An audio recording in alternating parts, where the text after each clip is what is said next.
Gas cylinder పేలితే 50 లక్షల insurance ఎలా claim చేసుకోవాలి, ఆస్తి నష్టానికి ఎంత వస్తుంది, ఇంట్లో వంట కోసం ఇప్పుడు దాదాపు ప్రతి ఒక్కరూ ఇంట్లో గ్యాస్ సిలిండర్ ఉంటుందన్న సంగతి తెలిసింది.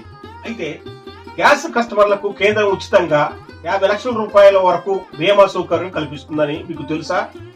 దీనికి ₹1 కూడా కట్టనక్కర్లేదు. పూర్తి వివరాలు తెలుసుకుందాం. ఇంట్లో వంట చేసేందుకు గ్యాస్ సిలిండర్ వాడుతుంటాం. ప్రభుత్వం సబ్సిడీలు ప్రకటిస్తే దాన్ని చూసి సంతోషిస్తుంటాం. ఉజ్వల యోజన కింద ప్రస్తుతం గ్యాస్ సిలిండర్ పై ₹300 సబ్సిడీ ఉన్న సంగతి తెలిసింది. ఇప్పుడు తెలంగాణ ప్రభుత్వం 500కే గ్యాస్ సిలిండర్ ఇస్తామని ప్రకటించింది. అయితే గ్యాస్ సిలిండర్ వాడే వారికి కాంప్లిమెంటరీగా 50 లక్షలు వర్తిస్తుందని మీకు తెలుసా?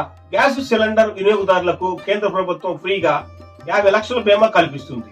గ్యాస్ సిలిండర్ బుక్ చేయగానే ఆ కుటుంబానికి బీమా కవరేజీ వర్తిస్తుంది. దీనికోసం కస్టమర్లు ₹1 కూడా అదనంగా కట్టాల్సిన పని లేదు.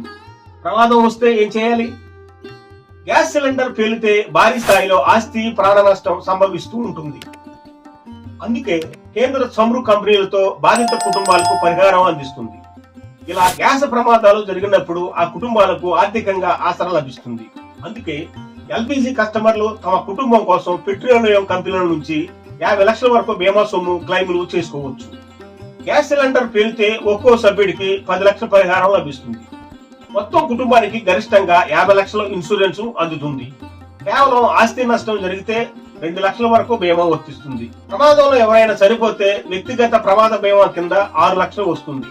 చికిత్స కోసం ఒక్కో సభ్యుడికి 2 లక్షల చొప్పున వస్తుంది. కుటుంబం మొత్తానికి గరిష్టంగా 30 లక్షల వరకు బీమా సొమ్ము లభిస్తుంది.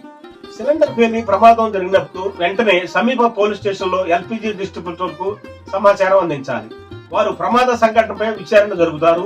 సిలిండర్ పేలటం వల్లే ఘటన జరిగిందని నిర్ధారిస్తే విషయాన్ని సంబంధిత ఆయిల్ కంపెనీకి, ఇన్సూరెన్స్ కంపెనీకి డిస్ట్రిబ్యూటర్ సమాచారం ఇస్తారు.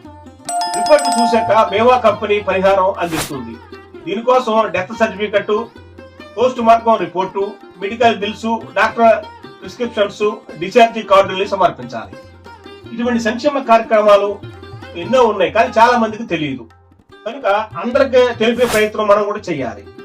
ఇది నేటి వీడియో. చూస్తూనే ఉండండి సేజ్ తెలుగు యూట్యూబ్ ఛానల్. ఈ వీడియో మీకు నచ్చితే తప్పనిసరిగా లైక్ చేసి షేర్ చేయండి. ఇంకెవరైనా మన ఛానల్ సబ్స్క్రైబ్ చేసుకోకపోతే సబ్స్క్రైబ్ చేసుకోండి. చూస్తూనే ఉండండి సేజ్ తెలుగు యూట్యూబ్ ఛానల్.